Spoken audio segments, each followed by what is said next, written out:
রাসূলুল্লাহ সাল্লাল্লাহু আলাইহি ওয়াসাল্লামের একজন সাহাবী ছিলেন যার নাম উসাইদ রাদিয়াল্লাহু তাআলা আনহু, উসাইদ বিন হুযাইর রাদিয়াল্লাহু তাআলা আনহু।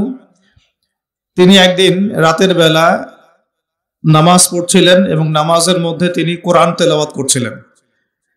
তো কোরআন তেলাওয়াত করতে গিয়ে তিনি সূরাতুল কাহফ তেলাওয়াত করা শুরু করলেন এবং তিনি যখন সূরা কাহফ তেলাওয়াত করছিলেন তখন তার পাশে রাখা তার ঘোড়া, যে বাহন ঘোড়া, এটা লাফালাফি করা শুরু করেছিল এবং তিনি খেয়াল করে দেখলেন তার মাথার উপরে সামিয়ানার মতো একখণ্ড মেঘের মতো কিছু একটা তার মাথার উপরে এসে তাকে ছায়া দিচ্ছে বা তাকে ঢেকে রেখেছে। তো যত এটা নিকটবর্তী হচ্ছিল ঘোড়া লাফালাফি তত বেড়ে যাচ্ছিল। পরের দিন তিনি নবী সাল্লাল্লাহু আলাইহি ওয়াসাল্লামকে জিজ্ঞাসা করলেন গত রাতের ঘটনার ব্যাখ্যা কি। নবী করিম সাল্লাল্লাহু আলাইহি ওয়াসাল্লাম বললেন, সূরা কাহফ তেলাওয়াত করার ফলে তোমার উপরে আল্লাহ পাকের পক্ষ থেকে সাকিনা বা রহমত নাজিল হচ্ছিল। যদি তুমি সকাল পর্যন্ত এভাবেই থাকতে, তেলাওয়াত করতেই থাকতে, তাহলে দিনের বেলা মানুষ তাকে দেখতে পেত। আর এই সামিয়ানার খণ্ডের পেছনে কিন্তু আল্লাহ পাকের মনোনীত কিছু ফেরেশতা ছিলেন। বলি সুবহানাল্লাহ। সূরাতুল কাহফ তেলাওয়াত করার একটা ব্যাপক ফজিলত এই হাদিস থেকে আমরা বুঝতে পারছি। একই সাথে এই হাদিস থেকে একটা দলিল পাচ্ছি যে যেখানে কোরআন এবং সুন্নাহর আলোচনা হয় বা আমরা দিন কেন্দ্রিক কথাবার্তা বলি, আল্লাহর জিকিরে ডুবে যাই, এই জায়গাগুলো কিন্তু আল্লাহ পাকের ফেরেশতারা ঘিরে রাখেন, যদিও বা আমরা তাকে চোখে দেখতে পারি না। বর্তমান শিক্ষা দর্শন আমাদেরকে শেখায় যে যা আমরা চোখে দেখি না, যাকে পরীক্ষাগারে প্রমাণ করা যায় না, যাকে যুক্তি বিজ্ঞান দর্শন দিয়ে প্রমাণ করা যায় না, তার কোনো অস্তিত্ব নাই, এমনটা বর্তমান শিক্ষা ব্যবস্থা আমাদেরকে শেখায়। এটা স্বতন্ত্র কোনো শিক্ষা ব্যবস্থা নয়, এটা হচ্ছে পশ্চিমা সভ্যতার আদলে গড়া একটা কাটপেস্ট শিক্ষা ব্যবস্থা। পশ্চিমারা বিশ্বাস করে জ্ঞান সেটাই যা মানুষ পরীক্ষা নিরীক্ষা, যুক্তি বিজ্ঞান বা দর্শনের মানদণ্ডে লাভ করে, সেটাই জ্ঞান। আর আল্লাহ পাক কুরআনুল কারীমে বলছেন সূরা কাহফের 29 নম্বর আয়াতে, ওয়াকুলিল হাক্কু মির রাব্বিকুম ফামান শাআ ফালইউমিন ওয়া মান শাআ ফালইয়াকফুর। আল্লাহ পাক বলছেন সত্য বা ন্যায় বা চূড়ান্ত জ্ঞান সেটা আল্লাহর পক্ষ থেকে আসে। যার ইচ্ছা হয় বিশ্বাস করুক, যার ইচ্ছা হয় অস্বীকার করুক। আল্লাহ রাব্বুল আলামিন বলছেন কোরআন হচ্ছে সত্যিকারের জ্ঞানের উৎস যা আল্লাহ পাকের পক্ষ থেকে আসে। আল্লাহ পাক সূরা আলাকের মধ্যে বলেছেন আল্লামাল ইনসান মা লাম ইয়ালাম। আল্লাহ পাক মানুষকে সেই জ্ঞান শিক্ষা দিয়েছেন যে জ্ঞান মানুষ জানতো না। তার মানে মানুষ সৃষ্টিগতভাবে জ্ঞানী ছিল না, আল্লাহ পাক তাকে জ্ঞানী করেছেন। আল্লাহ পাক সূরা বাকারার মধ্যে বলেছেন ওয়া আল্লামাল আদামা আসমাআ কুল্লাহা। তিনি আদম আলাইহিস সালামকে সমস্ত নাম শিক্ষা দিয়েছেন। এখানে নাম সমান সমান জ্ঞান।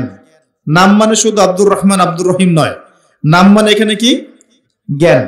আদম আলাইহিস সালামের নিজস্ব কোনো জ্ঞান ছিল না, আল্লাহ রাব্বুল আলামিন তাকে জ্ঞান শিখিয়েছেন। আল্লামাল ইনসান মা লাম ইয়ালাম, তিনি মানুষকে সেই জ্ঞান শিক্ষা দিয়েছেন যা মানুষ জানতো না। আল্লাহ পাক আদম আলাইহিস সালামকে এমন জ্ঞান শিক্ষা দিয়েছিলেন যেই জ্ঞান ফেরেশতাদেরও ছিল না। আল্লাহ পাক ফেরেশতাদেরকে বলছেন তোমরা এই নামগুলো বলে দাও। তারা বলছেন লা ইলমা লানা ইল্লা মা আল্লামতানা, আমাদের কোনো জ্ঞান নাই, অতটুকুই আছে যা আপনি শিখিয়েছেন, এর বাইরে আমরা জ্ঞানী নই, এর বাইরে আমাদের কোনো জ্ঞান নেই। পক্ষান্তরে আদম আলাইহিস সালামকে যখন জিজ্ঞাসা করা হচ্ছে তুমি নামগুলো বলে দাও, আদম আলাইহিস সালাম সমস্ত নাম বলে দিলেন। বলি সুবহানাল্লাহ। এরপরেই কিন্তু সেই ঘটনা যে আদম আলাইহিস সালামকে আল্লাহ পাক ফেরেশতাদেরকে দিয়ে সেজদা করালেন। এটা শারীরিক গঠনের কারণে নয়, বাহ্যিক সৌন্দর্যের কারণে নয়, বরং জ্ঞানের মর্যাদার কারণে আল্লাহ রাব্বুল আলামিন ফেরেশতা জাতিদেরকে দিয়ে আমাদের পিতা আদম আলাইহিস সালামকে সিজদা করিয়েছেন। আমার কথা কি বুঝতে পারছেন? তার মানে আমরা সম্মানিত হয়েছি আল্লাহর কাছে জ্ঞানের মানদণ্ডে, এবং এই জ্ঞান আমরা নিজের অর্জন করতে পারি নাই, বরং আল্লাহ পাক আমাদেরকে জ্ঞান শিখিয়েছেন। এই জ্ঞান বা সত্যের চূড়ান্ত মানদণ্ড হচ্ছে আল্লাহর ওয়াহি, যেটা সর্বশেষ রূপ হচ্ছে কোরআন এবং সুন্নাহ। কোরআন এবং সুন্নাহ হচ্ছে সর্বশেষ আল্লাহর পক্ষ থেকে নাজিলকৃত ওয়াহি, যার মধ্যে মানবতার প্রতিটা বিষয়ের সমাধান দেয়া আছে ইনশাআল্লাহ তাআলা। আমরা এখন যে জ্ঞান তত্ত্ব শিখছি, যেটাকে আমরা ফিলোসফির ভাষায় বলি এপিস্টিমোলজি, এই শব্দটার সাথে ইউনিভার্সিটি লেভেলের যে টিচাররা আছেন তারা পরিচিত। এটাকে বলা হয় এপিস্টিমোলজি বা জ্ঞান তত্ত্ব। পশ্চিমা জ্ঞান তত্ত্ব হচ্ছে এটা, একটু বোঝার চেষ্টা করি। আমরা এখন শিক্ষা ব্যবস্থা নিয়ে অনেক কথাই বলছি, কিন্তু এর গোড়া আমরা ধরতে পারছি না এখনো। আমরা ডালপালা নিয়ে নাড়াচাড়া করছি। ডারউইনের মতবাদ কেন, ইতিহাস বিকৃত কেন, মুসলিমদেরকে ছোট করা হচ্ছে কেন, হ্যাঁ, সমকামিতা প্রমোট করা হচ্ছে কেন, আমরা সমস্যার ডালপালাগুলো ধরে টানাহেচড়া করছি। কিন্তু সমস্যার গোড়াটা আমি আপনাদেরকে বলছি আজকে ইনশাআল্লাহ। সমস্যার শেকড়টা হচ্ছে এখানে। এই শব্দটার নাম এপিস্টিমোলজি বা জ্ঞান তত্ত্ব। এটা কি জিনিস? এটা হচ্ছে একটা দর্শন, একটা মানদণ্ড, যে মানদণ্ডের ভিত্তিতে আমরা জ্ঞান শিখি। আমরা কোন মানদণ্ডে জ্ঞান শিখি? মুসলিমরা এমন মানদণ্ডে জ্ঞান শেখে, আমরা বিশ্বাস করি জ্ঞান আল্লাহর পক্ষ থেকে আসে। আমরা বিশ্বাস করি যে জ্ঞান মানুষের সৃষ্টির সাথে সাথেই তার ভিতরে ছিল না। আমরা বিশ্বাস করি জ্ঞান আল্লাহ পাক শিক্ষা দেন, এবং এমন জ্ঞান শিক্ষা দেন যা আমরা জানতাম না। আল্লাহ পাক মহাজ্ঞানী সত্তা, তার জ্ঞান অসীম। আমরা খুব ক্ষুদ্র সৃষ্টি, আমাদের জ্ঞান খুব সসীম। এই সসীম সৃষ্টি, অসীম জ্ঞানী আল্লাহ রাব্বুল আলামিনের জ্ঞানকে পেনিট্রেট করতে পারবে না। তাই আমাদের উচিত হচ্ছে আল্লাহ পাকের মহাজ্ঞানের সামনে আত্মসমর্পণ করা। এর নাম ইসলাম। আমরা এমন ফিলোসফি ফলো করি। কথা কি বুঝতে পারছেন? আমরা আরো ফলো করি, ইমানদার হতে হলে আমাদেরকে গায়েবে বিশ্বাস করতে হবে, যেমন আল্লাহ, ফেরেশতা, আসমানি কিতাব, নবী রাসূল, পরকাল, তাকদীর। এগুলোর মধ্যে শুধু আসমানি কিতাব কোরআনই চোখে দেখা যাচ্ছে, এটা চোখে দেখা যাচ্ছে। বাকি আর কোনো কিছুই আমরা চোখে দেখছি না। আমরা আল্লাহকে দেখিনি, আমরা ফেরেশতাও দেখছি না, আমরা আগের আসমানি কিতাবগুলো দেখি নাই, শুধু কোরআন দেখছি। কোন হতভাগা মুসলিম তো কোরআনও দেখে না, তাদের কথা স্বতন্ত্র। আমরা নবী রসুলগণকেও দেখি নাই, এমনকি আমাদের নবী মুহাম্মদ সাল্লাল্লাহু আলাইহি ওয়াসাল্লামকেও দেখি নাই। আমরা পরকালের কোনো ধাপ দেখিনি, এবং আমরা তাকদীর বা ভাগ্যের ভালো মন্দও দেখি নাই। দেখেছি? তার মানে এই 6টা পিলার প্রতিটাই গায়েব বা অদৃশ্য। আমরা মুসলিমরা বিশ্বাস করি এই অদৃশ্যের জগতে বিশ্বাস না করা পর্যন্ত একজন ব্যক্তি মুমিন হতে পারবে না। আলিফ লাম মিম যালিকাল কিতাব লা রাইবা ফিহি হুদাল লিল মুত্তাকিন। কারা মুত্তাকি? আল্লাযীনা ইউমিনুনা বিল গায়বি, যারা গায়েবে বিশ্বাস করে। আর এই গায়েবটা কি? এই 6টা পিলার হচ্ছে গায়েব। ইমানের 6 পিলার হচ্ছে কি? গায়েব। এখন আমাদের এপিস্টিমোলজি এমন, আমরা বিশ্বাস করি মহাজ্ঞানী সত্তা আল্লাহ পাকের পক্ষ থেকে জ্ঞান নাজিল হয়, মানুষ জ্ঞান প্রডিউস করতে পারে না। আমার কথা কি বুঝতে পারছেন? এখন এর বিপরীতে যে জ্ঞানতাত্ত্বিক দর্শনটা আছে, এই জ্ঞানতাত্ত্বিক দর্শনের জন্ম হচ্ছে পশ্চিমা সভ্যতায়। কবে জন্ম হয়েছে? ওই ফরাসি বিপ্লবের পরপর। এটা বেশি দিন হয় নাই। ফরাসি বিপ্লবের পরপর 1800 থেকে 1900 সালের মাঝামাঝি, এটাকে অনেকে 1750 থেকে শুরু করেন হিসেব করা, কিন্তু মূল রেভলিউশন শুরু হচ্ছে 1800 সালের পর থেকে। এই 1800 সালের পর থেকে নিয়ে পশ্চিমা সভ্যতা একটা পরিবর্তন দেখা দেয়। কিরকম পরিবর্তন? তারা ধর্ম থেকে বের হয়ে চাক্ষুষ দর্শনে বিশ্বাস করা শুরু করে।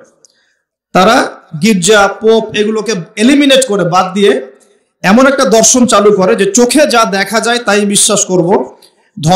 ধর্মীয় কিতাব, গ্রন্থ, নবী রাসূল, পরকাল, এগুলোর কোনো কনসেপ্ট আমরা বিশ্বাস করব না। ওরা এরকম একটা এপিস্টেমোলজি ফিক্স করে ফেলে। আরো সহজ করে বলতে গেলে, তারা বিশ্বাস করে জ্ঞান সেটাই, সত্য সেটাই, বা ন্যায় অন্যায়ের মানদণ্ড সেটাই যা যুক্তি, বিজ্ঞান, দর্শন দিয়ে প্রমাণ করা যায় বা পরীক্ষাগারে প্রমাণ করা যায়। পরীক্ষা নিরীক্ষা পর্যবেক্ষণ দিয়ে যে সিদ্ধান্তে আসা যায় সেটাই হলো জ্ঞান। এই হলো ওদের দর্শন, এবং এই দর্শনটাকে কপি পেস্ট করে বিগত 100 বছরে সারা বিশ্বের বিভিন্ন কান্ট্রিতে ছড়িয়ে দেওয়া হয়েছে। এর মধ্যে কোনো মুসলিম কান্ট্রিও বাদ যায় নাই। এখন জ্ঞান তত্ত্ব নিয়ে যত কথা হচ্ছে, এর গোড়া হচ্ছে এখানে। আমরা বিশ্বাস করি জ্ঞান আল্লাহর পক্ষ থেকে আসে। আমরা বিশ্বাস করি আমরা খুব ক্ষুদ্র জ্ঞানের অধিকারী মানুষ, আমাদের এত বেশি জ্ঞান নাই। এমনকি আমরা তো নিজের আত্মাকেও ব্যাখ্যা করতে পারি না, আমরা আমাদের স্বপ্নকেও ব্যাখ্যা করতে পারি না, আমরা আমাদের ঘুমকে ব্যাখ্যা করতে পারি না, আমাদের সাথে আগামীকাল কি হবে আমরা সেটা জানি না। এত এত ক্ষুদ্র জ্ঞান নিয়ে আমরা কি আল্লাহ পাকের মহাজ্ঞানকে অতিক্রম করতে পারবো? পারা যাবে? পারা যাবে না। তাহলে আল্লাহ পাক যেগুলো নাজিল করছেন, ইমানের পিলার, ইসলাম, পরকাল, মিজান, পুলসিরাত, জান্নাত, জাহান্নাম, আত্মা, জিনজাতি, ফেরেশতা, যেগুলো আমরা চোখে দেখি না, এগুলোকে কি আমরা আমাদের ক্ষুদ্র জ্ঞানে ব্যাখ্যা করতে পারবো? পারবো না। কিন্তু তাদের দর্শনটা এমন, তারা মনে করে যে পরীক্ষা নিরীক্ষা, যুক্তি বিজ্ঞান, দর্শন দিয়ে যা পাবো সেটাই জ্ঞান। উদাহরণ দিয়ে বোঝাচ্ছি, তাহলে বুঝতে পারবেন। আমরা জিন জাতিকে বিশ্বাস করি, করি কিনা? করি কিনা? আমাদের সবার সাথে একটা করে জিন শয়তান আছে কি নাই? আছে। তবে এখনকার বিশ্বে বেশিরভাগ শয়তান কিন্তু পশ্চিমা সভ্যতায় থাকে। কথা কি বুঝতে পারছেন? আচ্ছা, তো আমরা জিন জাতিকে বিশ্বাস করি। আমাদেরকে যদি বলা হয় কেন বিশ্বাস করেন, এর পিছনে যুক্তি কি, বিজ্ঞান কি, দর্শন কি, আমরা বলবো যে আমরা যুক্তি বিজ্ঞান দর্শনের আলোকে জিন জাতিকে বিশ্বাস করি না। আমরা বিশ্বাস করি এই আলোকে, আল্লাহ পাক বলেছেন ওয়ামা খালাকতুল জিন্না ওয়াল ইনসা ইল্লা লিয়াবুদুন। আল্লাহ পাক তার সর্বশেষ গ্রন্থ, মহাগ্রন্থ আল কোরআনে বলেছেন সূরা জারিয়াতের 56 নম্বর আয়াতে, ওয়ামা খালাকতুল জিন্না ওয়াল ইনসা ইল্লা লিয়াবুদুন, আমি জিন আর মানব জাতিকে শুধুমাত্র আমার ইবাদত করার জন্যই সৃষ্টি করেছি। আল্লাহ পাক বলেছেন আমি বিশ্বাস করি, এটাই আমার দর্শন। কারণ আমার জ্ঞান ক্ষুদ্র, আল্লাহর জ্ঞান অসীম। আমি যা জানি না আল্লাহ পাক সেটা জানেন।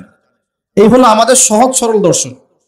অনেকেই দর্শনটাকে বলতে পারে মৌলবাদী দর্শন, অনেকে বলতে পারে এটা হচ্ছে ধর্মান্ধ দর্শন। এই শব্দগুলো কি শোনেন এখন? এই শব্দগুলো এই কারণেই বলা হয় যেহেতু আপনি বলছেন যে আমি আল্লাহর কথা চোখ বন্ধ করে বিশ্বাস করি, এই কারণে তারা আপনাকে বলবে আপনি ধর্মান্ধ। কথাটা কি বুঝতে পারছেন? আর আমরা কোরআন এবং হাদিস ঘাটাঘাটি করে দেখছি, এরকম ধর্মান্ধ না হতে পারলে আপনি মুসলিম হতে পারবেন না। কথা কি বুঝতে পারছেন? আল্লাহ পাক যা বলেছেন চোখ বন্ধ করে বিশ্বাস করার নাম ইসলাম। এখানে প্রশ্ন করলে আপনি কি হয়ে যাবেন? আপনি কিন্তু আল্লাহ দ্রোহী হয়ে যেতে পারেন। এখন পশ্চিমারা বলছে যে জিন জাতিকে তারা বিশ্বাস করে না। কেন বিশ্বাস করে না? কারণ জিনকে আপনি যুক্তি দিয়ে প্রমাণ করতে পারবেন না, বিজ্ঞান দিয়ে এখনো প্রমাণ করতে পারেন নাই, কোনো দর্শন দিয়ে প্রমাণ করতে পারছেন না। এমনকি ল্যাবরেটরিতে বসে গবেষণা করেও আপনি জিনের অস্তিত্ব প্রমাণ করতে পারছেন না, পারছেন না, পারছেন না। এই কারণেই পশ্চিমারা এটাকে বিশ্বাস করবে না এবং ওদের আদলে গড়া কোনো শিক্ষা ব্যবস্থাই এটাকে স্বীকার করবে না। আমি কি বোঝাতে পারছি সমস্যার গোড়া কোথায়? সমস্যার গোড়াটা এই জ্ঞানতাত্ত্বিক দর্শনে, যেটাকে আমরা বলি এপিস্টেমোলজি। আমরা বলছি আমরা ফেরেশতায় বিশ্বাস করি, ফেরেশতায় বিশ্বাস করি। কেন বিশ্বাস করি? আমাদের উত্তর একটাই, আল্লাহ পাক বিশ্বাস করতে বলেছেন তাই করি। আল্লাহ পাক ইমানের পিলারের মধ্যে ফেরেশতার কথা বলেছেন তাই করি। তার নবী মুহাম্মদ সাল্লাল্লাহু আলাইহি ওয়াসাল্লাম আমাদেরকে বিশ্বাস করতে বলেছেন, হাদিসে আছে, কোরআনে আছে, এই কারণে করি। এখন আপনার বিশ্বাসকে তারা বলতে পারে ধর্মান্ধ বিশ্বাস, মৌলবাদী কনসেপ্ট। এখন প্রশ্ন হচ্ছে তারা কেন বিশ্বাস করে না? উত্তর, ফেরেশতাকে আপনি পরীক্ষা নিরীক্ষা পর্যবেক্ষণের মাধ্যমে প্রমাণ করতে পারবেন না। ল্যাবরেটরিতে বসে ফেরেশতার অস্তিত্ব আপনি প্রমাণ করতে পারবেন না। আপনি কোনো যুক্তি বিজ্ঞান দর্শন দিয়ে ফেরেশতার অস্তিত্ব প্রমাণ করতে পারবেন না। এই জ্ঞান আল্লাহ পাক আপনাকে দেন নাই। এখানে জ্ঞানতাত্ত্বিক পার্থক্য। আমরা আল্লাহতে কেন বিশ্বাস করি, কেন ধর্মে বিশ্বাস করি? কারণ আমরা আল্লাহ রাব্বুল আলামিনকে অদৃশ্যে বিশ্বাস করি, না দেখেই বিশ্বাস করি, এবং আল্লাহ পাকের সর্বশেষ আসমানি কিতাব কোরআন এবং তার ব্যাখ্যা হাদিসে বিশ্বাস করি। এখানে আল্লাহ পাকের অস্তিত্ব আল্লাহ পাক জানান দিয়েছেন, আমরা বিশ্বাস করি। তারা বিশ্বাস করে না কেন? কারণ তাদের দর্শন হচ্ছে আল্লাহকে দেখা যায় না, তাই বিশ্বাস করি না। ফেরেশতাদেরকে দেখা যায় না, বিশ্বাস করি না। আত্মাকে দেখা যায় না কিন্তু বিশ্বাস করে। স্বপ্ন এর ব্যাখ্যা করা যায় না, কোন কোন ক্ষেত্রে বিশ্বাস করে। তারা কবরের আযাব, পরকাল, জান্নাত, জাহান্নাম, মিজান, পুলসিরাত এগুলো তো বিশ্বাস করে না, কারণ এগুলোকে আপনি ল্যাবে প্রমাণ করতে পারছেন না। এই জ্ঞানতাত্ত্বিক পার্থক্যের কারণেই এখনকার যে জ্ঞান চর্চার জগৎগুলো বা শিক্ষা ক্ষেত্রগুলো, এগুলো দুই ভাগে ভাগ হয়ে গেছে। এক ভাগ আল্লাহ পাকের ওহিতে বিশ্বাসী আস্তিক এবং আনুগত্যশীল শিক্ষা ব্যবস্থা, আরেকটা হচ্ছে আল্লাহ পাকের অস্তিত্বে অবিশ্বাসী নাস্তিক এবং কুফরি শিক্ষা ব্যবস্থা। আমি কি বোঝাতে পারছি? আমি কি বোঝাতে পারছি? এই দুই ভাগে এটা ভাগ হয়ে গেছে। এই দুই ভাগে কি হয়েছে? ভাগ হয়ে গেছে। এখন কোরআন এবং সুন্নাহ ভিত্তিক শিক্ষা ব্যবস্থায় কিন্তু মানব জীবনের সমস্ত সমস্যার সমাধান আছে। কিন্তু এখানে গিয়ে আমরা কোরআন সুন্নাহকে হাতে নিয়ে বৈষয়িক বিষয়গুলোকে চ্যালেঞ্জ করতে ব্যর্থ হয়েছে। কোন কোন ক্ষেত্রে কোরআন সুন্নাহকে হাতে নিয়ে আমরা অর্থনীতিকে চ্যালেঞ্জ করতে পারছি না, রাজনীতিকে চ্যালেঞ্জ করতে পারছি না, বিজ্ঞানকে চ্যালেঞ্জ করতে পারছি না, প্রযুক্তিকে চ্যালেঞ্জ করতে পারছি না, কিন্তু কোরআন সুন্নাহ আমাদের হাতে আছে। এটা আমাদের সমস্যা, এটা কোরআন সুন্নাহর সমস্যা নয়। এটা কাদের সমস্যা? এটা আমাদের ব্যর্থতা বা আমাদের সমস্যা, যে আমরা কোরআন সুন্নাহকে হাতে নিয়েও কোনো কোনো ক্ষেত্রে চলমান বিশ্বের সংকট মোকাবেলা করতে পারছি না। এটা কিন্তু সত্য কথা। যদি পারতাম তাহলে তো গোল্ড ইজ মানি এই কথাটাকে ব্যাখ্যা করে বোঝাতে হতো না। অনেকদিন আগে যখন বলেছিলাম যে পেপার মানি অরিজিনাল ইসলামিক কারেন্সি না, অনেক ট্রলের শিকার হয়েছে এবং এখনো হচ্ছে, কিন্তু এখনো বোঝাতে ব্যর্থ হচ্ছে আমরা যে গোল্ড ইজ মানি। তো কোরআন সুন্নাহর মধ্যে কিন্তু হেদায়েত এটা আছে, তারপরে কেন বুঝতে পারলো না? বিকজ এটাকে হাতে নিয়ে সে অর্থনীতি চ্যালেঞ্জ করতে পারে নাই। আমরা এখানে কমপ্লিট কোড অফ লাইফ পেয়েও চলমান বিশ্বের সংকটগুলো অনেক ক্ষেত্রে মোকাবেলা করতে পারছি না। আর এদের উদ্দেশ্য কি? এই কুফরি যেটা দর্শন, যেটা আল্লাহর অস্তিত্বে বিশ্বাস করে না, পরকালে বিশ্বাস করে না, ফেরেশতায় বিশ্বাস করে না, চাক্ষুষ যা দেখে এর বাইরে কিছুই বিশ্বাস করে না, এই শিক্ষা দর্শনের উদ্দেশ্য হচ্ছে শুধুমাত্র দুনিয়ার কনস্ট্রাকশন, দুনিয়ার ইকোনমিক্স, দুনিয়ার পলিটিক্স, দুনিয়ার ফাইন্যান্স, দুনিয়ার প্রযুক্তি, অনলি দুনিয়া। পরকালীন কোনো চেতনা এদের মধ্যে আপনি পাবেন না। এই দুটো একটা পার্থক্য। আল্লাহ পাক এখানে বলছেন ইহকালের জীবনটা খুবই ক্ষুদ্র, যেটা এতই ছোট যে সমুদ্রের মধ্যে আঙ্গুল ডোবালে যতটুকু পানি হাতে লেগে থাকে এটা দুনিয়া, বাকি মহাসাগরটা হচ্ছে আখেরাত। আর এই আখেরাতে মুক্তি দিবে কোরআন সুন্নাহ ভিত্তিক শিক্ষা ব্যবস্থা। আর আপনি যখন কুফরি বা দুনিয়াবি দর্শন কেন্দ্রিক শিক্ষা ব্যবস্থাতেই পড়ে থাকবেন, তখন এটা দুনিয়ায় ফায়দা দিবে, পরকালে কিন্তু কোনো ফায়দা দিবে না। এখানে আরেকটা প্রশ্ন আসবে, তাহলে কি আমরা দুনিয়াবি শিক্ষা ব্যবস্থায় শিক্ষিত হব না? উত্তর হচ্ছে অবশ্যই হব, অবশ্যই হব। তবে কোরআন এবং সুন্নাহর শিক্ষার মানদণ্ড ঠিক রেখে তারপরে আমি দুনিয়াবি শিক্ষার বিষয়গুলোর দিকে ফোকাস করব। ইসলামের প্রারম্ভিক যুগে, সোনালী যুগে এই বিশ্বকে মুসলিমরা যা দিয়েছে, গণিতের কথা বলেন, জ্যোতির্বিজ্ঞানের কথা বলেন, মেডিকেল সায়েন্সের কথা বলেন, হ্যাঁ, বায়োলজির কথা বলেন, ফিলোসফির কথা বলেন, ইকোনমিক্সের কথা বলেন, বা এই যে আমরা বলি ভূগোলের কথা বলেন, অঙ্কশাস্ত্র বলেন, অ্যালগোরিদম বলেন, প্রতিটা সেই ডিপার্টমেন্ট যার উপর ভিত্তি করে এখনকার সভ্যতা দাঁড়িয়ে আছে, এগুলো মুসলিমদের হাতে এই পৃথিবী দেখেছে, অমুসলিমদের হাতে দেখে নাই। ওই সময়কার মুসলিমরা কি পিছিয়ে পড়েছিলেন? জি না, ওই সময়কার মুসলিমরা আমাদের চাইতে বেশি এগিয়েছিলেন। তারা কোরআন এবং সুন্নাহকে গবেষণা করে চলমান বিশ্বের সমস্ত সমস্যার সমাধান দিচ্ছিলেন। কিন্তু আমরা এখন কোরআন সুন্নাহকে হাতে নিয়ে চলমান বিশ্বের প্রতিটা ডিপার্টমেন্ট নিয়ন্ত্রণ করতে পারছি না। এটা আমাদের ব্যর্থতা, এটা কোরআন সুন্নাহর ব্যর্থতা নয়। এখানে সলিউশনটা কি, এটা বলে আমি আগে সামনে যাব। এখানে মূল বিষয়টা হচ্ছে যে আল্লাহ রাব্বুল আলামিন আমাদেরকে সৃষ্টি করেছেন একটা বিশাল উদ্দেশ্য নিয়ে, সেটা হলো ওয়ামা খালাকতুল জিন্না ওয়াল ইনসা ইল্লা লিয়াবুদুন। আল্লাহ পাক আমাদেরকে সৃষ্টি করেছেন যাতে আমরা তার ইবাদত করি। ইবাদত করার জন্য আমাদের দরকার কিছু গাইডেন্স। এই গাইডেন্স আল্লাহ পাক দিয়েছেন কোরআনে এবং হাদিসে।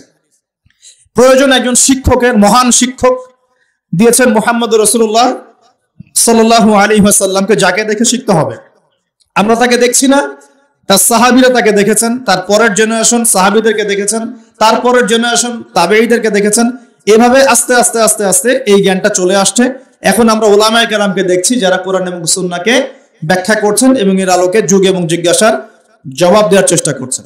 এখন আমার সামনে কোরআন সুন্নাহ কিন্তু স্পষ্ট আছে, এবং কোরআন এবং সুন্নাহে শুধুমাত্র এক কেন্দ্রিক সমাধান দেয়া নাই, মানুষের জীবনের প্রতিটা ডিপার্টমেন্টের সমস্যার সমাধান এখানে দেয়া আছে। এখন আমরা যদি কোরআন এবং সুন্নাহকে পরিপূর্ণরূপে গ্রহণ করি এবং সমকালীন উপকারী জ্ঞানগুলো অর্জন করি, তাহলে ইনশাআল্লাহ কোরআন এবং সুন্নাহকে হাতে নিয়ে আমরা বিশ্বটাকে চ্যালেঞ্জ করতে পারবো। আমি কি বোঝাতে পারছি? আমাদের সমস্যার সমাধানটা এভাবে হওয়া পসিবল। এখন সমস্যাটা কোথায়? শেকড়েই আমরা কুফরি একটা মন্ত্র তন্ত্র চর্চা করছি, যে আমরা যা দেখি না তাকে বিশ্বাস করি না। এটাই সমস্যা। এ কারণে কেন ডারউইনের মতবাদের কেন প্রয়োজন হবে? যখন মানুষ জানবে যে তাকে সৃষ্টি করেছেন মহান আল্লাহ রাব্বুল আলামিন, এর উপর সে বিশ্বাসী হবে, তখন কি তার এরকম কোনো মন্ত্রের দরকার আছে? আর যখন একটা জায়গার, একটা এলাকার, একটা দেশের, একটা সমাজের বেশিরভাগ মানুষ আল্লাহ বিশ্বাসী, তখন জোর করে কেন আমি একটা মতবাদ চাপিয়ে বাচ্চাদেরকে পড়াশোনা করাবো? উদ্দেশ্যটা কি? উদ্দেশ্য হচ্ছে একটা সুদূর প্রসারী উদ্দেশ্য, যে আমরা চাচ্ছি আগামী 20 বছর 30 বছরের মধ্যে যেন এমন একটা প্রজন্ম গড়ে ওঠে যারা আল্লাহ থেকে অনেক দূরে চলে যাবে। এটা উদ্দেশ্য। না হলে আমি কেন এই মতবাদ কচি বাচ্চাদেরকে শেখাতে যাব? কেন শেখাতে যাব? যেই মতবাদটা কোরআন সুন্নাহ বিরোধী, একই সাথে বর্তমান আধুনিক বিজ্ঞানও বিরোধী। মেডিকেল সায়েন্সের কোনো ক্লাসিক্যাল বইয়ের মধ্যে, চ্যালেঞ্জ করলাম, মেডিকেল সায়েন্সের কোনো ক্লাসিক্যাল বইয়ের মধ্যে এই মতবাদকে স্বীকৃতি দেওয়া হয় নাই। কোনো মতবাদ, এই মতবাদটাকে না, কোনো ক্লাসিক্যাল বইয়ের মধ্যে আপনি এই মতবাদটাকে পাবেন না যেটাকে স্বীকৃতি দেওয়া হয়েছে। এটা তার একটা থট। বিজ্ঞানে কি হয়, কিছু থটস থাকে, অনুসিদ্ধান্ত, এগুলো গবেষণা করা হয়, আজকে একটা ফলাফল দেওয়া হয়, কালকে আরেকটা ফলাফল দেওয়া হয়। যখন সর্বসম্মতিক্রমে একটা জায়গায় মানুষ আসে তখন সেটাকে ফিক্স করা হয়। এই মতবাদের সর্বসম্মতিক্রমে কেউ কখনো সাইন করে নাই। তাহলে কেন জোর করে আমি বাচ্চাকে শেখাতে যাব যে তোমাদের দাদা বড়দাদারা বানর ছিল? কেন শেখাতে যাব? উদ্দেশ্যটা কি? আমি চাচ্ছি একটা প্রজন্ম গড়ে উঠুক, যে প্রজন্ম আস্তে আস্তে আস্তে আস্তে আল্লাহ থেকে দূরে সরে যাবে, ওদের ব্রেইনটা ওয়াশ করা থাকবে এবং ওদের ভিতরে আপনি আর ইসলাম ইনস্টল করতে পারবেন না। অলরেডি বিগত 30 বছর থেকে আমরা একটা প্রজন্ম দেখেছি যেটা এখন বাংলাদেশে বিরাজ করছে, যারা বড় বড় ডিগ্রি নিয়ে এসে কোরআনকে চ্যালেঞ্জ করছে, বড় বড় ডিগ্রি সার্টিফিকেট নিয়ে এসে কোরআনকে চ্যালেঞ্জ করছে, হাদিসকে চ্যালেঞ্জ করছে। কেন চোরের হাত কাটতে হবে প্রশ্ন করছে, কেন পর্দার বিধান ও প্রশ্ন করছে, কেন ইসলামে ব্যভিচার করলে রজম করতে হয়, কেন জেনা করলে শাস্তি দিতে হবে, ঠিক আছে, কেন ইসলামে বহু বিবাহ জায়েজ, কেন আয়েশা রাদিয়াল্লাহু আনহার ওই বয়সে নবীর সাথে বিয়ে হলো, অনেক চ্যালেঞ্জ সে উপস্থাপন করছে কিনা। অলরেডি আমরা একটা প্রজন্ম গড়ে ফেলেছি, আমাদের অজান্তেই আমাদের সাইলেন্সের মধ্যে একটা প্রজন্ম গড়ে উঠেছে অলরেডি, যারা কিন্তু এগুলোকে চ্যালেঞ্জ করছে। এবং এদের সংখ্যা কিন্তু 8-10 জন নয়, এদের সংখ্যা কিন্তু প্রায় 10 to 20%। জানেন, 10 to 20% স্টুডেন্টস এখন যারা ফারেগ হচ্ছে বিভিন্ন সেকুলার ইনস্টিটিউশন থেকে, তারা এগুলোকে চ্যালেঞ্জ করছে। ইসলাম পালন করছে কিভাবে? ইসলাম পালন করছে আনুষ্ঠানিকতা, ঈদের নামাজ, জুমার নামাজ, রমজান মাসে মাঝে মাঝে তারাবি, ঠিক আছে, মাঝে মাঝে ইসলাম, মাঝে মাঝে। এই যে একটা প্রজন্ম তৈরি করলাম, এটা কি পশ্চিমাদের বিজয় নয়? এটাই তো পশ্চিমাদের বিজয়। আর এর উপর আবার ওই যে বলে না, মরার উপর খরার ঘা, বলার কথা আছে না, মরার উপর খরার ঘা। একটা প্রজন্ম অলরেডি তৈরি হয়েছে, এখন নতুন একটা প্রজন্ম আমরা তৈরি করতে চাচ্ছি যে সরাসরি আল্লাহকেই অস্বীকার করবে। নাউযুবিল্লাহ। সে বলবে যে না, আল্লাহ আমাকে সৃষ্টি করে নাই, আমি তো ছোটবেলায় পড়েছি যে আমার দাদারা বানর ছিল। নাউযুবিল্লাহ। কথা কি বুঝতে পারছেন? সমস্যার গোড়ায় চলে আসে। সমস্যার গোড়া হচ্ছে যে একটা সুদূর প্রসারী এজেন্ডা বাস্তবায়ন করার চেষ্টা করা হচ্ছে। কি এজেন্ডা? একটা প্রজন্ম গড়তে চাওয়া হচ্ছে, যে প্রজন্ম সরাসরি আল্লাহকে অস্বীকার করবে। এখন কিন্তু সরাসরি আল্লাহকে অস্বীকার করছে না প্রজন্ম, হয়তো ঘুরিয়ে ফিরিয়ে চ্যালেঞ্জ করছে। হ্যাঁ, আমি আল্লাহকে বিশ্বাস করি, কিন্তু পর্দাটা তো বুঝতে পারছি না, কেন এই যুগে পর্দার কি দরকার? ওই যুগে না হয় এই ছিল সেই ছিল, হ্যাঁ এখন কি আর ওই রকম যুগ আছে? এখন তো এগিয়ে যাওয়ার যুগ, এখন তো খোলামেলা পোশাক পরা যায়, হাত কাটার কি দরকার? এগুলো তো মৌলবাদী আইন, বর্বর আইন মনে হচ্ছে। হ্যাঁ, ধর্ষণ করলে কেন এরকম রজম করতে হবে? ওরা কিন্তু আল্লাহকে স্বীকার করছে ঠিকই, করার পরে এই প্রশ্নগুলো উত্থাপন করছে এখনকার জেনারেশন, এই জেনারেশনটা। আর আমরা চাচ্ছি আরেকটা জেনারেশন তৈরি হোক যারা এইসব প্রশ্ন করবে না, সরাসরি অস্বীকার। আমি মনে বোঝাতে পারছি না। শয়তান একবারে কখনো আপনাকে আঘাত করে না। শয়তান, আল্লাহ পাক কি বলছেন? ওয়ালা তাত্তাবিউ খুতুওয়াতিশ শায়াতিন, খুতুওয়াতিশ শায়াতিন অথবা খুতুওয়াতিশ শয়তান। তোমরা শয়তানদের বা শয়তানের খুতুয়া মানে পদাঙ্ক অনুসরণ করো না। পদাঙ্ক মানে ফুটপ্রিন্ট, আপনার পায়ের ছাপ, এটাকে পদাঙ্ক, খুতুয়া বলা হয়। পায়ের ছাপ। আপনি কি পায়ের ছাপে এক লাফ দিয়ে এক জায়গায় যান, নাকি স্টেপ বাই স্টেপ যান? বলেন তো। স্টেপ বাই স্টেপ এটা চালু করার চেষ্টা করা হচ্ছে, স্টেপ বাই স্টেপ। প্রথমে একটা প্রজন্ম সরাসরি আসেনি যারা আল্লাহকে অস্বীকার করবে, এসেছে যারা আল্লাহকে স্বীকার করে, স্বীকার করার পরেও চ্যালেঞ্জ করছে, এটা কেন, ওইটা কেন, এটা কেন, ওইটা কেন, এটা ভালো না, ওইটা খারাপ, ইসলামকে মডিফাই করতে হবে, মডারেশন লাগবে, ইসলামের এই অংশটা ভালো, এটা মানবো, এটা খারাপ, এটা মানবো না। ওরা চ্যালেঞ্জ করছে। কিন্তু এখন চাওয়া হচ্ছে আরেকটা প্রজন্ম তৈরি করতে যে চ্যালেঞ্জ করবে না, সরাসরি অস্বীকার করবে। আমি কি বোঝাতে পারছি? এই হলো গোড়ার সমস্যা। এখন আপনি কিভাবে সলভ করবেন এগুলোকে? শুধু একটা ওয়াজ মাহফিলের মঞ্চে বসে কেউ একজন ব্যাখ্যা করলে সমস্যা সলভ হবে না। শুধুমাত্র 2-4 জন আলেম কথা বলবেন, বাকিরা চুপ করে থাকবে, সমস্যা সলভ হবে না। আমরা দেখেও না দেখার ভান করব, শুনেও না শোনার ভান করব, বুঝেও না বোঝার ভান করব, এভাবে সলভ হবে না।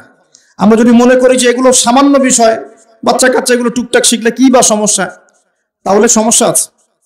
ইনজেক্ট করা হচ্ছে আস্তে আস্তে, আপনাকে একবারে কিন্তু বিষ প্রয়োগ করা হবে না, স্লোলি আপনাকে আস্তে আস্তে নিয়ে যাওয়া হবে। এটা সুদূর প্রসারী একটা মাস্টার প্ল্যান। শিক্ষা ক্ষেত্রেও একটা স্লো পয়জনিং চলছে। আস্তে আস্তে দেখবেন এমন একটা জায়গায় যাওয়ার চেষ্টা করা হবে যখন এই প্রজন্ম সরাসরি আল্লাহকে অস্বীকার করা শুরু করবে। এটাই মাস্টার প্ল্যান। এখন এগুলো বুঝতে হলে কি লাগবে? এগুলো বুঝতে হলে প্রথমত আমার কোরআন এবং সুন্নাহর জ্ঞান লাগবে ফার্স্ট অফ অল। তারপর কি লাগবে? বেশি বেশি আমল লাগবে। যার আমল যত সুন্দর তার কলবে আল্লাহ নূর তত বেশি আসবে ইনশাআল্লাহ। এরপর কি লাগবে? মন। হিংসা, বিদ্বেষ, গীবত, তহমত, সমালোচনার অপসংস্কৃতি মুক্ত একটা কলবুন সালিম, স্বচ্ছ মন। এই স্বচ্ছ মনের মধ্যে আল্লাহ নূর আসে। আর কি লাগবে? আর লাগবে সচেতনতা, বসিরা, অন্যান্য সাবজেক্টগুলো সম্পর্কে পড়াশোনা করা, বিশ্বের পরিস্থিতি বোঝা, ইতিহাস পড়া, আগামী দিনে কি হতে যাচ্ছে এই বিষয়গুলো সম্পর্কে স্ক্যাটোলজিক্যাল পড়াশোনা করা। তখন দেখা যাবে আপনি ধরতে পারবেন সমস্যার গোড়া কোথায়, সলভ কিভাবে করতে হবে। আমরা কি সমস্যার গোড়াটা বুঝতে পারছি? কিছুটা আজ করতে পারছি সমস্যার গোড়া কোথায়? এগুলো সমস্যার গোড়া। এখন ডালপালায় আপনি অনেক সমস্যা দেখছেন, ইতিহাসের কিছু বিকৃতি দেখছেন, মুসলিমদেরকে ইগনোর করা হচ্ছে, মুসলিমদেরকে খারাপভাবে রিপ্রেজেন্ট করা হচ্ছে। যারা এইগুলো বাস্তবায়ন করছে তাদের মধ্যে আল্লাহ ভীরু মানুষ পাচ্ছেন না। আল্লাহ ভীরু মানুষ শিক্ষা বেশি ভালো বুঝবে না আল্লাহ দ্রোহী মানুষ ভালো বুঝবে বলেন তো?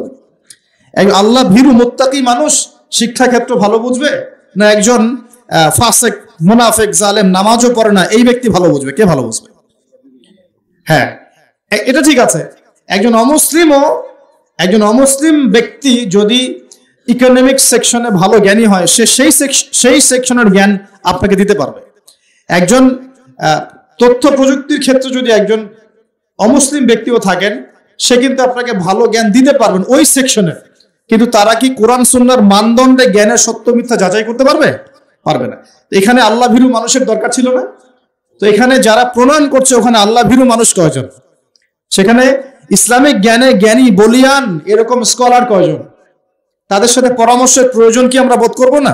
একটা কিছু লঞ্চ করার আগে আমাদের বাচ্চারা কি শিখবে, কি পড়বে, ওদের ভবিষ্যৎ কি হবে, কেন ওদেরকে এগুলো শেখাবো, কেন ইসলাম শেখাবো না, কেন নামাজ পড়াবো না, কেন কোরআন শিক্ষাকে বাধ্যতামূলক করব না, কেন আমি নামাজকে বাধ্যতামূলক করব না, কেন আমি মুসলিম অমুসলিমের মধ্যে ফ্রি মিক্সিং চালু করব, আলাদা করে স্বতন্ত্র করে কেন পড়াতে পারবো না, কেন আমি মেয়েদের মধ্যে ছেলে টিচারকে পড়াতে পাঠাবো, কেন ছেলেদের মধ্যে মেয়ে টিচারকে পড়াতে পাঠাবো, ফ্রি মিক্সিং কেন করবো, কেন আমি ইসলামিক অনুশাসনগুলো মেনে চলবো, এগুলো জানার বোঝার জন্য কি ইসলামপন্থী মানুষের সাথে পরামর্শ করার দরকার নাই?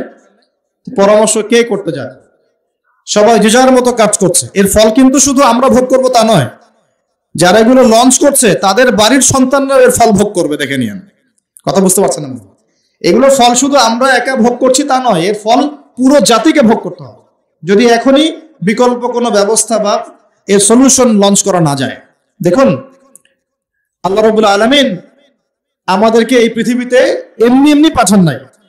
ইবাদতের মধ্য দিয়ে আল্লাহ পাক আমাদেরকে পরীক্ষা করছেন, হায়াত দিয়েছেন, মৃত্যু দিবেন। একদিন কিন্তু আল্লাহর সামনে দাঁড়িয়ে আমাদের সবাইকে জবাবদিহি করতে হবে, হবে কিনা?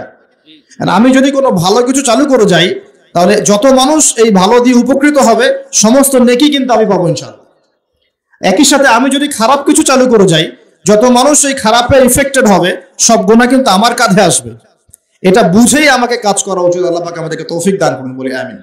এবার আসেন, যুবক ভাইদের উপকারে আসবে কিছু কথা বলি, এবং আমাদের ওলামায়ে কেরাম এখানে অনেকে আছেন, তারাও হয়তো বিষয়টার দৃষ্টি দিবেন, এবং এখানে আরো অনেক শিক্ষিত মহল আছেন, আপনারা এই বিষয়গুলো নিয়ে ভাববেন।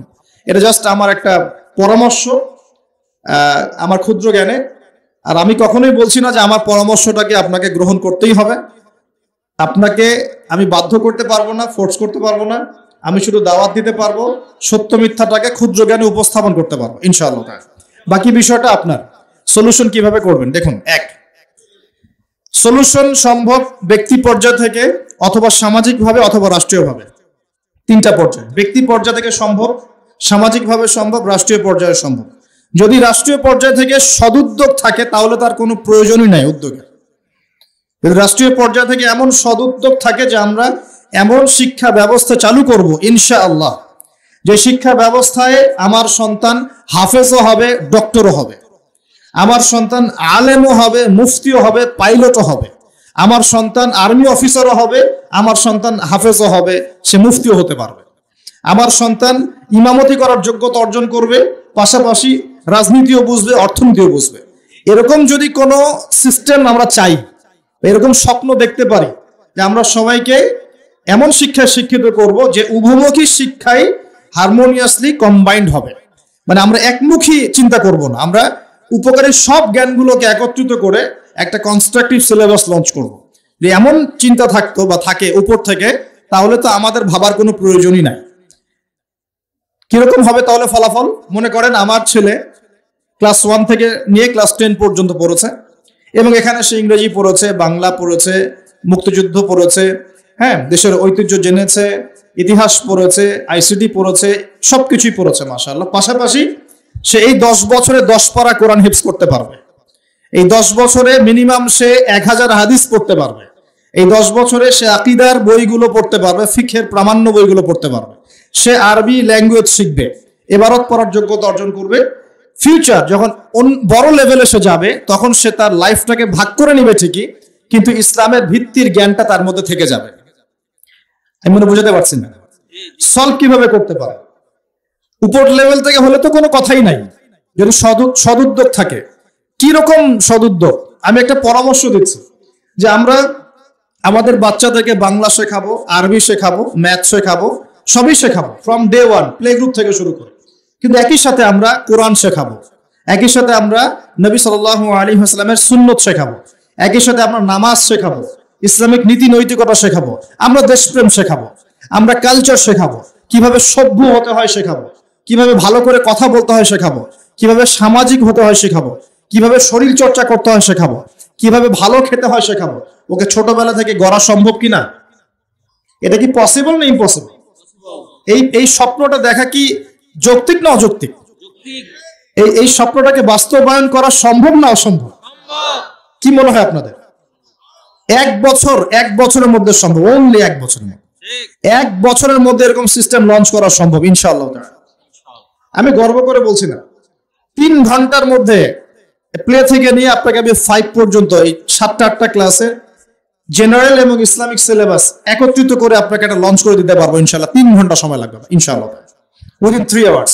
এই 3 ঘন্টার মধ্যে প্রতিটা ক্লাসের মধ্যে তারা ইংলিশ মিডিয়াম ব্যাকগ্রাউন্ডের ইংরেজি শিখবে, বাংলা মিডিয়াম ব্যাকগ্রাউন্ডের বেঙ্গলি শিখবে, তারা ম্যাথামেটিক্স তো শিখবেই, আইসিটি বা যে তথ্য প্রযুক্তি বলেন, সাধারণ জ্ঞান, এগুলো শিখবে। পাশাপাশি ইসলামিক সিলেবাসে অ্যারাবিক, কোরআনের প্রারম্ভিক জ্ঞান, নবীর সুন্নত, আদব কায়দা, নীতি নৈতিকতা, নামাজ পড়া, ওযু করা, এই পুরো জিনিসটাকে সিলেবাস ওয়াইজ ফর্ম করা সম্ভব। 3 ঘন্টা লাগবে আমার ইনশাআল্লাহ, 3 ঘন্টা লাগবে। এটা 1 বছরের মধ্যে সম্ভব, পুরো শিক্ষাক্ষেত্র ঢেলে সাজানো। 1 বছর সময় লাগবে না ইনশাআল্লাহ। বিশ্বাস করেন, এটা স্বপ্ন না, এটা বাস্তব। আজকে স্বপ্ন দেখছি, ইনশাআল্লাহ একদিন বাংলার মাটিতে বাস্তব হবে ইনশাআল্লাহ। যদি উপর থেকে সদুদ্যোগ থাকে তাহলে কোনো কথাই ছিল না, কিন্তু উপরে তো চাপ দেওয়ার মতো ক্ষমতা আমাদের কাছে আছে। আমরা উপরে দাওয়াত পেশ করতে পারি যে দেখুন, আমরা সবাই মুসলিম, আমাদের সবার সন্তান আমাদের সন্তান, আমরা সবাই বাঙালি, এই দেশটা আমাদের, এই জাতি আমাদের। আমরা কখনোই চাইবো না আমাদের সন্তানরা নষ্ট হয়ে যায়, আমরা চাইবো না আমাদের সন্তানরা শিখুক বানর থেকে আমরা হয়েছি, আমরা চাইবো না আমাদের সন্তানরা ভুল ইতিহাস শিখুক, এগুলো আমরা চাইবো না। এগুলো কারা চায়? যারা এই জাতিটাকে ধ্বংস করতে চায়, এরা চায় এটা। আমি যদি সত্যিকার অর্থেই জাতির কল্যাণকামী হয়ে থাকি, আমাকে সবার জন্য ভাবতে হবে। তো এরকম যদি এডুকেশন প্যাটার্নটাকে একটু ঢেলে সাজানো যায়, এটাকে শেকড় থেকে উপরে ফেলার প্রয়োজন হবে না, একটু ঢেলে সাজাতে হবে খালি। ইসলামিক এডুকেশন এবং জেনারেল এডুকেশনটাকে জাস্ট কম্বিনেশন দরকার, একটা সুন্দর কম্বিনেশন। তখন দেখবেন আপনি বিসিএস ক্যাডারও হয়েছেন, এদিকে আপনি ইনশাআল্লাহ তাআলা, হ্যাঁ ইনশাআল্লাহ হাফেজও হতে পারবেন, কোরআন বুঝতেও পারবেন, ইমামতিও করতে পারবেন, আপনি দাওয়ার কাজও করতে পারবেন ইনশাআল্লাহ। আমরা অনেক মুসলিম কান্ট্রিতে দেখেছি পাইলট যারা প্লেন এয়ারক্রাফট চালায়, অনেক পাইলট হাফেজ, অনেক ডক্টর, তারা মুফতি, অনেক ইঞ্জিনিয়ার, তারা মাশাআল্লাহ এদিকে ইফতাও কমপ্লিট করে ফেলেছেন। এরকমও পড়াশোনার সিস্টেম আছে, একটু খোঁজ নিয়ে দেখেন, মালয়েশিয়ায় দেখেন, মদিনায় দেখেন, সৌদিতে দেখেন, মিশরে দেখেন, দেখবেন এরকম সিস্টেম দিয়েছে তারা। General education, Islamic education combination করে এমন একটা প্রজন্ম দাঁড় করিয়েছে যে যারা জেনারেল শিক্ষিত মাশাআল্লাহ, তারাও ইসলামের প্রতি সুধারণা রাখে, নামাজ পড়ে, কোরআন তেলাওয়াত করে, আর কিছু করুক না করুক দিন ইসলামের বেসিক জিনিস পালন করে। এটা কি ভালো না? এতে করে কি একটা জাতির, মানে যারা জনগণ, তারা কি সুনাগরিক হবে না? এতে দেশের কল্যাণ না? এটা কি দেশের সম্পদ না? অ্যাসেট। অনেক বিজ্ঞানী আছে মুসলিম কান্ট্রির মধ্যে যারা হাফেজে কোরআন, যারা হাদিসের মুহাদ্দিস, মানে ইফতা করেছেন, দাওরা দিয়েছেন, মানে বড় বড় লেভেলে গিয়েছেন, পিএইচডি করেছেন, এমবিএ করেছেন, এদিকে এমফিল করেছেন, এদিকে আবার সায়েন্টিস্ট, এদিকে আবার মেডিকেল সায়েন্সে আছেন, এদিকে ইঞ্জিনিয়ারিং আছেন, এদিকে পাইলট, এদিকে আর্মি অফিসার, এরকম বহু মানুষ আছে। এটাই শিক্ষা। আমরা এখন এটাকে টুকরা টুকরা করে বিভক্ত করে ফেলছি। কিরকম করে? যেমন করে আমরা মুসলিম উম্মাহকে এখন দলে দলে ভাগ করেছি, এইভাবে, ঠিক এইভাবেই আমরা শিক্ষাটাকে বিভক্ত করে রেখে দিয়েছি। হ্যাঁ, একটা লেভেলে যাওয়ার পরে মানুষ তার ক্ষেত্র বেছে নিবে, সেটা আলাদা। সেটা কমসে কম অনার্স লেভেলের পরে গিয়ে, তারপরে আপনি ডিফারেন্ট সেক্টর চালু করতে পারেন। যে আমি অনার্স পর্যন্ত এগুলো কম্বিনেশনে পড়েছি, এখন আমি পিএইচডি করছি ইকোনমিক্সে, এখন পিএইচডি করছি আমি পলিটিক্যাল সায়েন্সে, ইন্টারন্যাশনাল রিলেশনশিপসে, আমি ইত্যাদি ইত্যাদি। এটা সম্ভব। যদি এখন প্রশ্ন ওঠে যে উপর থেকে তো কোনো উদ্যোগ যদি না থাকে, তাহলে আপনি কি করবেন? এভাবেই ছেড়ে দিবেন আপনার প্রজন্মকে? তাহলে দ্বিতীয় ক্ষেত্রটা হচ্ছে সামাজিক ভাবে কিছু উদ্যোগ নিতে হবে। সামাজিকভাবে উদ্যোগ কেমন? দুটো অপশন হতে পারে আমার পরামর্শ। এক, যে ইনস্টিটিউশনগুলো আমরা করেছি, অনেকে অনেক মাদ্রাসা করেছেন আলহামদুলিল্লাহ, অনেকে অনেক স্কুল করছেন কিনা? মাদ্রাসা করছেন, স্কুল করছেন, কেউ কলেজ করছেন, কেউ মক্তব চালু করছেন, অনেকভাবে আপনারা কাজ করার চেষ্টা করছেন, ঠিক আছে। যেগুলো গড়ে তুলেছেন অলরেডি, এগুলোর মধ্যে সিলেবাসে পরিবর্তন নিয়ে আসার চেষ্টা করুন। সিলেবাসে কম্বাইন্ড এডুকেশন নিয়ে আসার চেষ্টা করুন। এখানে জেনারেলকে বাদ দিয়ে শুধু ইসলামিক পড়লেও যেমন বিশ্বকে চ্যালেঞ্জ করা যাচ্ছে না, একইভাবে শুধুমাত্র ইসলামিকটা পড়ে জেনারেলটাকে আলাদা করে ফেললেও কিন্তু আমাদেরকে বিশ্ববাসী মূল্যায়ন করছে না।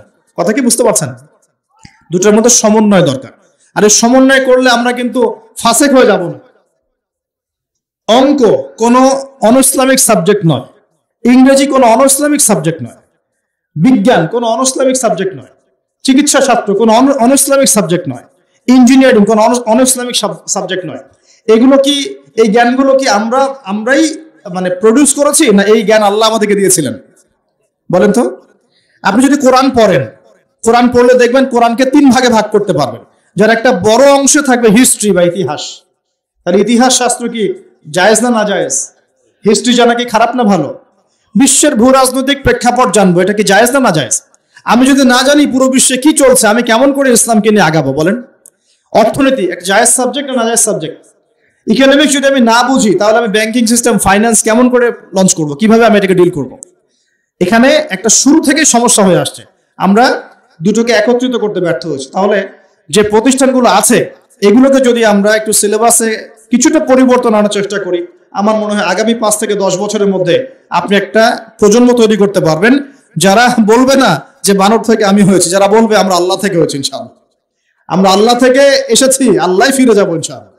আল্লাহ আমাদেরকে সৃষ্টি করেছেন, আমরা তার কাছেই ফিরে যাবো ইনশাআল্লাহ। ইন্না লিল্লাহি ওয়া ইন্না ইলাইহি রাজিউন। তারা যত বড় সেকশনে যাক না কেন, তারা কোরআন সুন্নাহর জ্ঞান ভিতরে লালন করবে, আমল করবে, সুনাগরিক হবে ইনশাআল্লাহ। এটা একটা অপশন। আর একটা অপশন, এখন যদি প্রতিষ্ঠানের পরিচালকরা এটাতে রাজি না হন, সামাজিক সাপোর্টটাও না পান, তাহলে কি করবেন? তাহলে অপশন হচ্ছে যারা সামর্থ্যবান, শোনেন, যারা সামর্থ্যবান, যাদের যোগ্যতা আছে, যারা বিষয়গুলো বোঝেন, ভাবেন, এবং যারা চান না যে আমাদের প্রজন্মগুলো ধ্বংস হয়ে যাক, নতুন নতুন শিক্ষা প্রতিষ্ঠান গড়ে তোলেন, নতুন নতুন মাদ্রাসা গড়ে তোলেন, নতুন নতুন স্কুল গড়ে তোলেন, নতুন নতুন কলেজ গড়ে তোলেন, এমন কিছু করেন। নতুন গড়ে তোলার পরে এগুলোর মধ্যে আপনি কম্বাইন্ড এডুকেশন চালু করে দেন, আগামী 10 থেকে 20 বছর পর একটা ভালো ফলাফল পাবেন ইনশাআল্লাহ তাআলা। যে যদি মূল্যায়ন করা হয় 1 বছর লাগবে না ইনশাআল্লাহ, পুরো প্লে থেকে নিয়ে 10 পর্যন্ত, এইচএসসি পর্যন্ত পুরো সিলেবাসটাকে আমরা ইসলামাইজড করে, জেনারেল এবং ইসলামিক শিক্ষার সমন্বয় করে পুরো জাতিকে পরিবর্তন করে মিশন হাতে নিতে পারবো ইনশাআল্লাহ তাআলা। এন্ড মূল্যায়ন করবে কি করবে না আল্লাহু আ'লাম। আর আল্লাহ পাক তো ক্ষমতার মালিক। ক্ষমতার মালিক কে? কালকে যে জেলখানায় ইউসুফ, তার পরের দিন সে মিশরের ওই যে পার্লামেন্টে, মনে আছে? গতকাল জেলখানায় ইউসুফ আলাইহিস সালাম, তার পরের দিন কোথায়? পার্লামেন্টে। ক্ষমতা দেওয়ার মালিক কে? ইজ্জত দেওয়ার মালিক কে? সম্মান দেওয়ার মালিক কে? এগুলো আল্লাহর হাতে। আল্লাহ পাক চাইলে ওরকম যোগ্য মানুষকে উপরে নিয়ে যেতে পারেন ইনশাআল্লাহ তাআলা। আল্লাহ পাক পারেন না? সবই পারেন। কুলিল্লাহুম্মা মালিকাল মুলক। আল্লাহ পাক হচ্ছেন রাজত্বের মালিক। তুতিল মুলকা মান তাশা। আল্লাহ পাক যাকে ইচ্ছা রাজত্ব দেন। কে রাজত্ব দেন? আল্লাহ পাক। ক্ষমতা কে দেন? আল্লাহ তানজিউল মুলকা মিম্মান তাশা, আল্লাহ পাক যার থেকে ইচ্ছা ক্ষমতা কি করেন, কেড়েও নেন। কে এটার মালিক? আল্লাহ। আল্লাহ পাক ন্যায়পরায়ণদেরকে আমাদের উপরে রাখুন, আমরা দোয়া করি। আমাদের উপরে যাদেরকে আল্লাহ পাক রাখুন তারা যেন ন্যায় বিচার করতে পারে, সেই দোয়া আমরা করি। ন্যায়পরায়ণ শাসক আল্লাহ পাক আমাদেরকে দান করুন, দোয়া করি। দোয়া করতে হবে যে আল্লাহ পাক আমাদের উপরে যেন সৎ, যোগ্য এবং ন্যায়পরায়ণ শাসক আল্লাহ পাক আমাদেরকে দান করেন, বলি আমিন। এবং তাদেরকে ন্যায় বিচার করার তৌফিক আল্লাহ পাক দান করেন। আল্লাহ পাক এমন শিক্ষা ব্যবস্থা প্রণয়ন করার তৌফিক দান করেন যার মধ্য দিয়ে যেন আমাদের ছেলেমেয়েরা, আমাদের সন্তান সন্ততিরা আগামী 5-10 বছর পরে যারা আসবে তারা এই বাংলার মাটিতে জেনারেল শিক্ষায়ও শিক্ষিত হবে ইনশাআল্লাহ, ইসলামিক শিক্ষাও শিক্ষিত হবে ইনশাআল্লাহ। তারা মসজিদের ইমামও হবে, অর্থনীতির বিষয়ে বুঝবে। তারা ডক্টরও হবে, হাফেজও হবে, তারা ইঞ্জিনিয়ারও হবে ইনশাআল্লাহ। এদিকে দেখবেন সে দিনের বেসিক জ্ঞান অর্জন করে মোটামুটি মিশকাত দাওরা পর্যন্ত পড়ে ফেলেছে ইনশাআল্লাহ। সম্ভব, এটা অসম্ভব কিচ্ছু না। একটা 4 বছরের বাচ্চা, 4 বছরের একটা বাচ্চা মিনিমাম 200টা শব্দ মুখস্থ করতে পারে। 4 বছরের বাচ্চা। একটা 5 থেকে 6 বছরের বাচ্চা একই সাথে 3টা ল্যাঙ্গুয়েজ শিখতে পারে। 4 থেকে 6 বছরের বাচ্চা। এটা পড়েন, প্যারেন্টিং সম্পর্কে পড়েন, এডুকেশন সিস্টেম নিয়ে ঘাটাঘাটি করেন। বড় বড় কান্ট্রিগুলোর দিকে তাকান। আচ্ছা, সেকুলার কান্ট্রির দিকেই তাকান, ব্রিটেনের দিকে তাকান, কানাডার দিকে তাকান, আপনি অস্ট্রেলিয়ার দিকে তাকান, ঠিক আছে, মিডল ইস্টের কান্ট্রিগুলোর দিকে তাকান। দেখেন ওরা শিক্ষা ব্যবস্থাকে কিভাবে ঢেলে সাজাইছে। ওরা শুধু একমুখী শিক্ষা চাচ্ছে না। উত্তর কোরিয়ার নাম শুনেছেন কিনা? আচ্ছা, চায়নার কথা বলি। উত্তর কোরিয়া পরে, চাইনিজদের মধ্যে কি কোরআন আছে? আছে? তাহলে সারা বিশ্বের ব্যবসা এবং টেকনোলজি, প্রযুক্তি, হ্যাঁ, এই যে ইলেকট্রনিক ডিভাইস গুলো সবকিছু ওদের নিয়ন্ত্রণে কেমন করে? পরিশ্রম। কারণটা কি? পরিশ্রম, জ্ঞান, ওই সেকশনে তারা যোগ্যতা অর্জন করেছে। এখন যদি চায়নার মানুষরা, আল্লাহ কবুল করে, যদি চায়নার মানুষরা দেখা যায় যে আগামী 10-20 বছর পর এরা বেশিরভাগই মুসলিম হয়ে গেল, কথার কথা, তাহলে ওদের ওই জ্ঞানটা, বৈষয়িক সেই জ্ঞানটা আর ইসলামিক এই ঈমান যখন একত্রিত হবে, ওরা শক্তিশালী হবে না? ওরা কিন্তু তখন বেশি শক্তিশালী হবে। কথা কি বুঝতে পারছেন? মনে করেন উত্তর কোরিয়া, ওরা এখন খালি পারমাণবিক মিসাইল বানায়, খেয়াল করছেন কি? ওটা দিয়ে আমেরিকাকে ভয় দেখায়। তো আল্লাহ যদি কবুল করেন, ওরা যদি বেশিরভাগ মানুষ আগামী 20 বছর পর মুসলিম হয়ে যায়, ওরা শক্তিশালী হবে না আমরা? এটা বুঝতে হবে যে মানুষের জ্ঞানকে অবমূল্যায়ন করা যাবে না। ওই জ্ঞান ঠিক আছে, এর মধ্যে ইসলামিক জ্ঞানটাকে ইনজেক্ট করলে একটা ভালো প্রজন্ম আপনি তৈরি করতে পারবেন ইনশাআল্লাহ। এটাই আমাদের উদ্দেশ্য, এটাই আজকের কথা বলার মূল উদ্দেশ্য। আল্লাহ পাক আমাদেরকে বোঝার তৌফিক দান করুন। ইসলামিক জ্ঞানটাকে সর্ব জায়গায়, সর্বমহলে ইনজেক্ট করার চেষ্টা করতে হবে। আল্লাহ পাক আমাদের সবাইকে এই কথাগুলো বোঝার তৌফিক দান করুন। এবং এতে কোনো ক্ষতি নাই, এতে আমাদের লাভ, আমাদের পরিবারের লাভ, আমাদের সন্তানদের লাভ, এবং পরের প্রজন্ম যেটা আসবে ওরা আমাদের জন্য দোয়া করবে ইনশাআল্লাহ। বলবে যে আল্লাহর সৌভাগ্য যে আমরা আমাদের উপরে এমন মানুষদেরকে পেয়েছিলাম যারা ইসলামকে ধ্বংস করে নাই, ইসলামের বিজয়ে অগ্রণী ভূমিকা পালন করেছে। অন্যথায় কি হবে? অন্যথায় দেখেন কি হয়। আমরা এখন পেপার পত্রিকা খুললে, একটু মনোযোগ দেন, পেপার পত্রিকা খুললে আমরা কি দেখি? আমরা দেখি 10টা 20টা, এখানে অমুক অ্যাক্সিডেন্ট হয়েছে, ওখানে 10 জন মারা গেছে, ওখানে 20 জন। আমরা অনেক ব্যাড নিউজ দেখি, এবং নিউজগুলো দেখে দেখে কিন্তু আমাদের মধ্যে এখন আর খুব একটা ভাবান্তর দেখা যায় না। 10টা হতেই পারে, একটা মেয়েকে ধর্ষণ করেছে, হতেই পারে, হ্যাঁ, ওখানে 10 জন অ্যাক্সিডেন্ট করে মারা গেছে, হতেই পারে, এখানে করাপশন, হতেই পারে। আমরা যেন নিউট্রালাইজ হয়ে গেছি, মানে আমরা এটাকে স্বাভাবিকীকরণে নিয়ে আসছি, স্বাভাবিকীকরণ। তাহলে যদি এখন এরকম করেই বিকৃত শিক্ষা পদ্ধতি চালু করা হয় বা এইভাবে আমাদের সন্তানরা শিখতে থাকে, তাহলে আস্তে আস্তে আস্তে আস্তে ইসলামহীনতাটাকেও নিউট্রালাইজেশন বা স্বাভাবিকীকরণ করা হবে। এটা কি বুঝতে পারছেন? এই হলো পরের ফলাফল যদি এখন সতর্ক না হয়। প্রিয় ভাইরা, আর দুটো অপশন আমি বলছি, এটা আমার পরামর্শ। এখন যারা আরবি লাইনে পড়ে ফেলেছেন, মাশাআল্লাহ অনেক দূর পর্যন্ত চলে আসছেন, কিন্তু বৈষয়িক জ্ঞান অর্জন করেন নাই, তাদের কি হবে? আর যারা জেনারেল লাইনে পড়ে ফেলেছেন কিন্তু ইসলামিক জ্ঞান অর্জন করেন নাই, তাদের কি হবে? যারা জেনারেল লাইনে 20 বছর পড়েছেন, এখন কি আপনি আবার মাদ্রাসায় ভর্তি হতে পারবেন? যারা মাদ্রাসায় মাশাআল্লাহ অনেকদিন পড়েছেন, এখন কি আপনি সমকালীন বিষয়গুলো শেখার জন্য নতুন করে ইউনিভার্সিটিতে ভর্তি হতে পারবেন? সম্ভব? তাহলে এখন আমাকে উত্তর দেন, এই যে কোটি কোটি জেনারেল শিক্ষিত ছেলে পেলে, তারা কি তাহলে ইসলামের জন্য কাজ করবে না? তারা কি ইসলামের জ্ঞান অর্জন করার অধিকার রাখে না? তারা কোরআন শিখবে না? হাদিস শিখবে না? তারা দাওয়াতি কাজ করবে না? তারা কি উম্মাকে নেতৃত্ব দেওয়ার জন্য ভূমিকা রাখবে কি রাখবে না? তাদের সংখ্যা কিন্তু মাদ্রাসা পড়ুয়া ভাইদের চেয়ে বেশি। বেশি না কম? বেশি। তাদের সংখ্যাই বেশি। ইউনিভার্সিটির সংখ্যা বেশি না মাদ্রাসার? ইউনিভার্সিটি এবং জেনারেল শিক্ষিত ছেলে পেলেদের সংখ্যা পরিসংখ্যান বেশি না অ্যারাবিক লাইনের? বলেন। আসলে কিন্তু জেনারেল লাইনে যারা পড়ছে তাদের সংখ্যা বেশি। সংখ্যা বেশি না? সংখ্যা বেশি। অ্যারাবিক সেকশনে যারা পড়ছে তাদের সংখ্যা কম।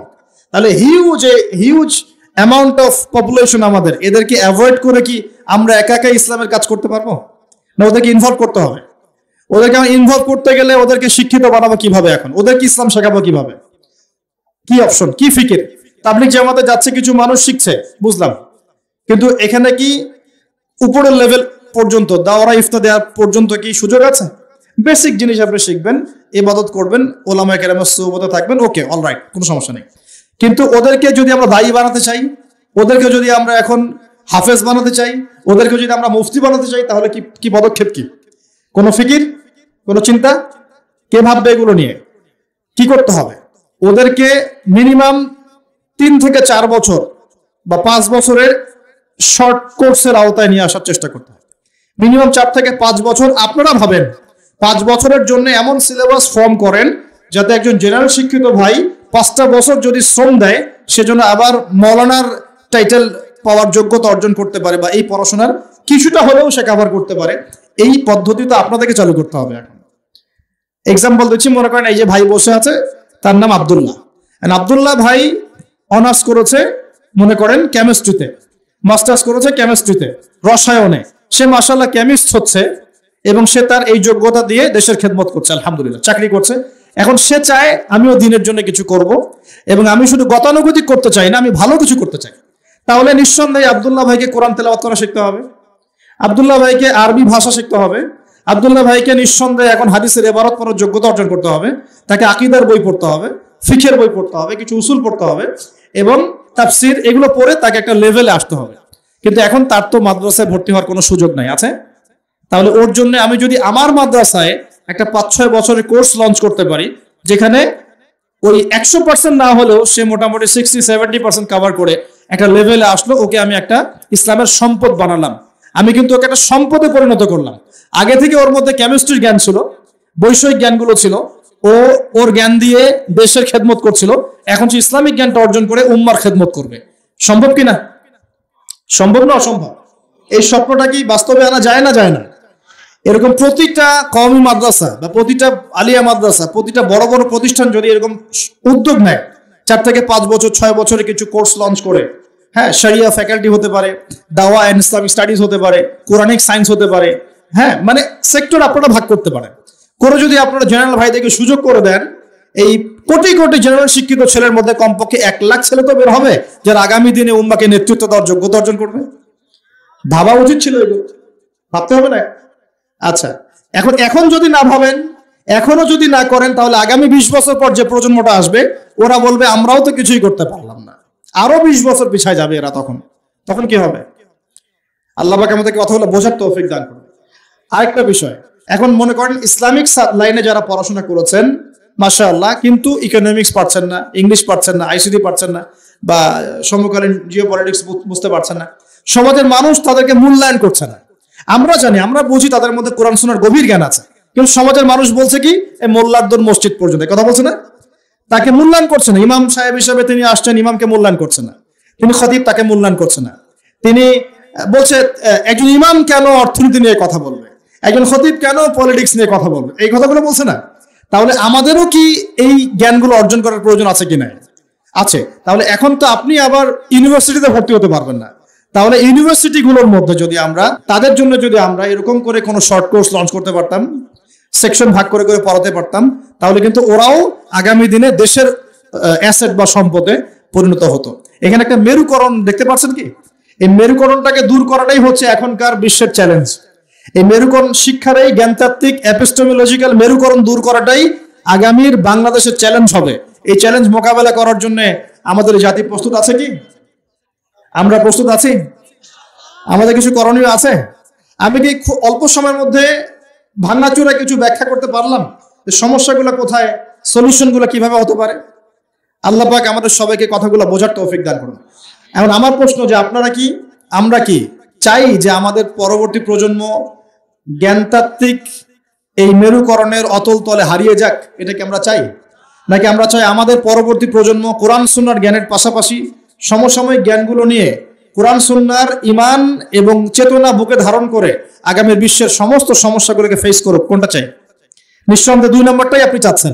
যদি চান তাহলে প্রথমত প্রয়োজন সামাজিক উদ্যোগ, প্রথমত প্রয়োজন সচেতনতা এবং এটার বেশি প্রচার, প্রথমত প্রয়োজন আমাদের ইচ্ছা শক্তি, আমাদের অর্থনৈতিক কুরবানি, আমাদের জায়গার কুরবানি, আমাদের শ্রম, আমাদের দাওয়াত এবং উপর লেভেল পর্যন্ত এই মেসেজটা পৌঁছানো যে আসুন আমরা পরবর্তী প্রজন্মকে ইসলামিক শিক্ষার আদলে জেনারেল শিক্ষায় শিক্ষিত করি।